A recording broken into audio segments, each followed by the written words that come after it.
Mga kapuso, alam naman nating mahilig tayong mga Pilipino sa masasarap na pagkain. Ngunit alam ba ninyo na ang ilang mga pagkain ito, na bahagi ng ating kultura at tradisyon, ay maaring magdulot ng panganib sa ating kalusugan? Maraming pagkain sa Pilipinas ang masarap pero maaring maging toxic o delikado sa kalusugan kung hindi tama ang paghahanda, labis ang pagkonsumo, o may taglay na natural na lason. Narito ang ilan sa mga ito. Sa episode na ito ng KMJS, ating kilalanin ang mga pagkain ito na dapat nating pag-ingatan at alamin ang mga dapat gawin para maiwasan ang anumang kapahamakan. Una sa ating listahan ang isang isda na kilala sa kakaibang itsura at sa lasong taglay, ang butete o pufferfish. Sa kabila ng panganib, ang butete ay itinuturing na isang delicacy sa ilang bahagi ng bansa. Inihahanda ito ng mga ekspertong chef na mayroong malawak na kaalaman sa paglilinis at pagtanggal ng lason nito, ang tetrodotoxin. Ang tetrodotoxin ay isang malakas na lason na naka-apekto sa nervous system ng tao. Maaari itong magdulot ng pamamanhid, pagkahilo, pagsusuka, hirap sa paghinga at sa malalang kaso, kamatayan. Dahil sa panganib na dulot ng butete, mariin itong ipinagbabawal ng BFAR o Bureau of Fisheries and Aquatic Resources na ibenta at kainin. Ngunit sa kabila nito, marami pa ring mga tao ang tumatangkilik at naghahanap ng butete dahil sa kakaibang lasa nito. Tandaan, mga kapuso, ang kaligtasan natin ang nakataya. Maging mapanuri sa ating mga kinakain at siguraduhing ligtas ito para sa atin at sa ating pamilya.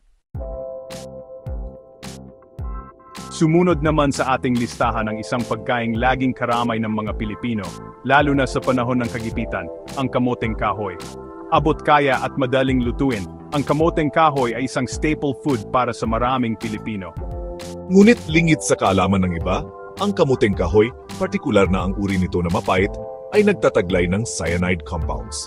Ang cyanide ay isang uri ng lason na maaring magdulot ng pagkahilo, pagsusuka at hirap sa paghinga. Sa malalang kaso, maaari rin itong magresulta sa kamatayan. Upang maiwasan ang pagkalason mula sa kamoteng kahoy, mahalagang piliin ang tamang uri nito at lutuin ito ng maayos. Ibabad sa tubig ng ilang oras ang kamoteng kahoy bago ito balatan at lutuin. Siguraduhing maluto ito ng husto bago kainin. Tandaan, mga kapuso, ang simpleng pag-iingat ay mahalaga upang ma-enjoy natin ang ating mga paboritong pagkain ng walang pangamba. Sa ating pagtalakay sa mga delikadong pagkain, hindi mawawala ang isang pangambang bumabalot sa ating karagatan, ang red tide. Ang red tide ay isang natural na phenomenon kung saan nagkakaroon ng pagdami ng algae sa karagatan na naglalabas ng lason na tinatawag na paralytic shellfish poisoning o PSP. Ang mga shellfish tulad ng tahong talaba at halaan ay nakakakain ng algae na ito, dahilan upang magkaroon din sila ng lason. Ang pagkain ng shellfish na kontaminado ng red tide ay maaring magdulot ng pamamanhid ng katawan, pagkahilo-hirap sa paghinga at sa matinding kaso, kamatayan. Upang maiwasan ang red tide poisoning, mahalagang sumunod sa mga anunsyo ng BFAR patungkol sa mga lugar na apektado ng red tide.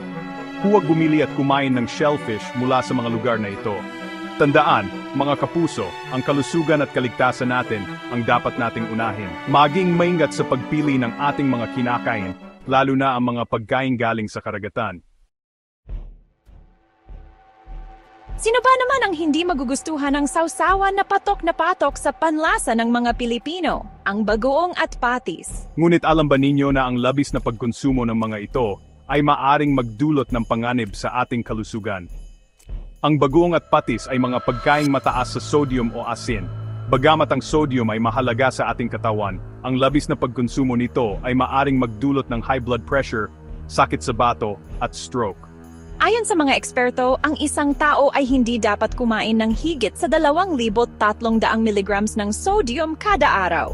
Ngunit sa dami ng ating kinakaing maalat na pagkain, madalas ay hindi natin namamalayan na lumalagpas na tayo sa limitasyong ito. Upang maiwasan ang mga sakit na dulot ng sobrang pagkonsumo ng asin, mahalagang bawasan ang paggamit ng bagoong at patis sa ating mga pagkain.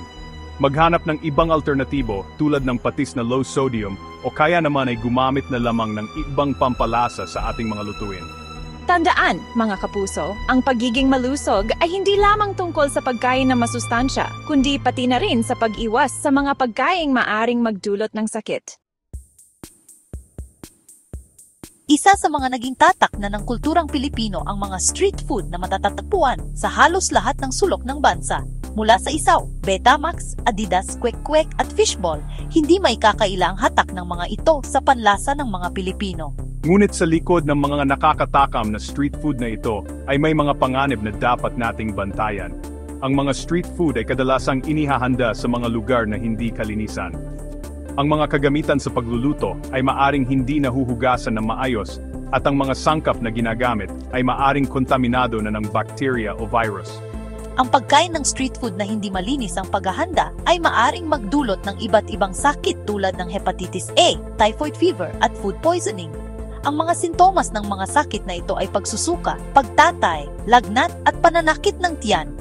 Upang maiwasan ang mga sakit na dulot ng maruming street food, mahalagang maging mapanuri sa ating mga bibilhin.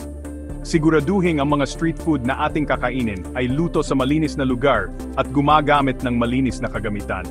Mas mainam din kung pipiliin natin ang mga street food na bagong luto at mainit pa. Tandaan mga kapuso, ang kalusugan natin ang nakataya. Maging maingat sa pagpili ng ating mga kinakain, lalo na ang mga street food na madaling kapitan ng kontaminasyon. Kilala ang mga kabute sa kanilang kakaibang anyo at masarap na lasa, ngunit hindi lahat ng uri ng kabute ligtas kainin. May mga uri ng kabute na tumutubo sa kagubatan na nagtataglay ng lason na tinatawag na amatoxins. Ang amatoxins ay mga lason na nakaapekto sa atay. Ang pagkain ng kabute na may amatoxins ay maaring magdulot ng pagsusuka, pagtatay, paninilaw ng balat, at sa matinding kaso ay liver failure. Dahil sa panganib na dulot ng mga makamandag na kabute, mahalagang bumili lamang ng kabute mula sa mga mapagkakatiwalaang tindahan o palengke. Huwag basta-basta kakain ng kabute na nakita lamang sa kagubatan. Kung ikaw ay nakakain ng kabute at nakararanas ng mga sintomas ng pagkalason, agad na magpatingin sa doktor. Tandaan, mga kapuso, ang kalikasan ay puno ng mga kamanghamanghang bagay. Ngunit mayroon din itong mga panganib na dapat nating bantayan. Maging maingat sa pagkilala sa mga halaman at kabute sa ating paligid. Sa ilang bahagi ng Pilipinas, ang palakang bukid ay itinuturing na exotic food. Ngunit lingid sa kaalaman ng iba, ang palakang bukid ay maaari ring magdulot ng panganib sa ating kalusugan. Ang palakang bukid na naninirahan sa mga maruming tubig ay maaring may taglay na parasites o bakterya. Ang mga parasites na ito ay maaring mabuhay sa loob ng ating katawan at magdulot ng iba't ibang sakit. Upang maiwasan ang mga sakit na dulot ng pagkain ng palakang bukid, mahalagang siguraduhin na ang palakang ating kakainin ay galing sa malinis na tubig at naluto ng maayos. Tandaan, mga kapuso, ang kalinisan sa pagkain ay napakahalaga upang maiwasan ang pagkakasakit. Maging mapanuri sa ating mga kinakain at siguraduhing ligtas ito para sa atin at sa ating pamilya. Ang bigas at mais ay mga pangunahing pagkain ng mga Pilipino. Ngunit, alam ba ninyo na ang mga pagkain ito ay maaari ring magdulot ng panganib sa ating kalusugan kung hindi tayo mag-iingat? Ang lumang bigas at mais o ang mga naimbak ng hindi tama ay maaring magkaroon ng amag na tinatawag na Aspergillus flavus. Ang amag na ito ay naglalabas ng lason na tinatawag na aflatoxin. Ang aflatoxin ay isang carcinogen o sangkap na maaring magdulot ng cancer. Ang matagalang exposure sa aflatoxin ay maaring magdulot ng liver cancer. Upang maiwasan ang aflatoxin contamination, mahalagang bumili lamang ng bigas at mais mula sa mga mapagkakatiwalaang tindahan o palengke. Itabi ang bigas at mais sa mga lalagyan na tuyo at malinis. Huwag kakain ng bigas o mais na may amag. Tandaan mga kapuso, ang kalusugan ay kayamanan. Maging mapanuri sa ating mga kinakain at siguraduhing ligtas ito para sa atin at sa ating pamilya. Maraming pagkain sa ating paligid ang hindi lamang masarap, kundi nakapagbibigay sustansya rin sa ating katawan. Ngunit mahalagang tandaan na mayroon ding mga pagkain na maaring magdulot ng panganib sa ating kalusugan kung hindi tayo mag-iingat. Paano maiwasan ang pagkalason sa pagkain? Siguraduhing malinis at sariwa ang pagkain. Iwasan ang hilaw o kulang sa luto na pagkain. Pumili lamang mula sa mapagkakatiwalaang tindahan o palengke. Iwasan ang sobrang alat at matatabang pagkain. Maghugas ng kamay bago kumain. Maging mapanuri tayo sa ating mga kinakain, mga kapuso. Laging tanda na ang kalusugan ay kayamanan.